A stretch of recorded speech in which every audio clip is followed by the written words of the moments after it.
ನಿಶ್ಚಿತವಾಗಿ ಈ ಸಾರಿ ಗೆಲುವು ನಮ್ಮದೇ. ಕಳೆದ 10 ದಿವಸಗಳಿಂದ ಬಾಗಲಕೋಟೆ ನಗರ ಮತ್ತು ಗ್ರಾಮೀಣ ಭಾಗದಲ್ಲಿ ನಾವೆಲ್ಲ ಪಾದಯಾತ್ರೆ ಮುಖಾಂತರ BJP ಅಭ್ಯರ್ಥಿಯ ಪರವಾಗಿ ಮತಯಾಚನೆ ಮಾಡ್ತಾ ಇದ್ದೇವೆ.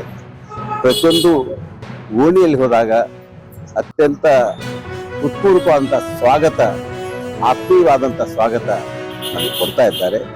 ಭಾರತೀಯ ಜನತಾ ಪಾರ್ಟಿಗೆ ನಾವು ನಿಶ್ಚಿತವಾಗಿ ಈ ಸಾರಿ ಮತ ಹಾಕ್ತೀವಿ ಅನ್ನುವಂಥ ಭರವಸೆ ಮತದಾರ ಕೊಡುವಂಥದ್ದು ನೋಡಿದಾಗ ನಿಶ್ಚಿತವಾಗಿ ಈ ಸಾರಿ ಗೆಲುವು ನಮ್ಮದೇ. 25,000ಗಿಂತ ಹೆಚ್ಚಿನ ಮತಗಳ ಅಂತರದಿಂದ ಗೆಲುವು ಶತಸಿದ್ಧ ಅನ್ನುವಂಥ ವಿಚಾರ ತಮಗೆ ಇಚ್ಛೆ ಪಡ್ತಾ ಇದೆ. ಭಾರತೀಯ ಜನತಾ ಪಾರ್ಟಿಗೆ ಅಥವಾ ಯಾರು ಮುಂದೆ ಬಂದದ್ದು STP ಅವರು. ನಾಳೆ ಅವರು ಬಂದ್ರು ನಾನು ಹೋರಾಟಕ್ಕೆ ನಾನು ರೆಡಿ ಇದ್ದೇನೆ. ನನ್ನ ಮಗಳಿಗೆ ನ್ಯಾಯ ಸಿಗದೆ ನಾನು ಬಿಡುವುದೇ ಇಲ್ಲ. ನಾನು ಇಷ್ಟುವರೆಗೆ ನಮ್ಮ ನಂಜುಂಡಿ ಅವರು ಹೇಳಿದನ್ನು ಕೇಳ್ಕೊಂಡು ಕೂತಿದ್ದೇನೆ ಇಲ್ಲಿ. ಸರ್ ನನಗೆ ನ್ಯಾಯ ಕೊಡಿಸ್ತಾರೆ ಅಂತ ಅದೇ ಇದರಲ್ಲಿ ಇದ್ದೇನೆ. ಮುಂದೆ ಅವರು ಇದ್ದಾರೆ, ನೆಕ್ಸ್ಟ್ ಯಾರು ಬರ್ತಾರೆ ನನ್ನ ಮಗಳಿಗೆ ನ್ಯಾಯ ಕೊಡಿಸ್ಲಿಕ್ಕೆ, ಯಾರು ಹೋರಾಟಕ್ಕೆ ರೆಡಿ ಇದ್ದಾರೆ ಅವ್ರ ಜೊತೆ ನಾನು ಹೋಗ್ಲಿಕ್ಕೆ ಇನ್ನೂ ರೆಡಿ ಇದ್ದೇನೆ.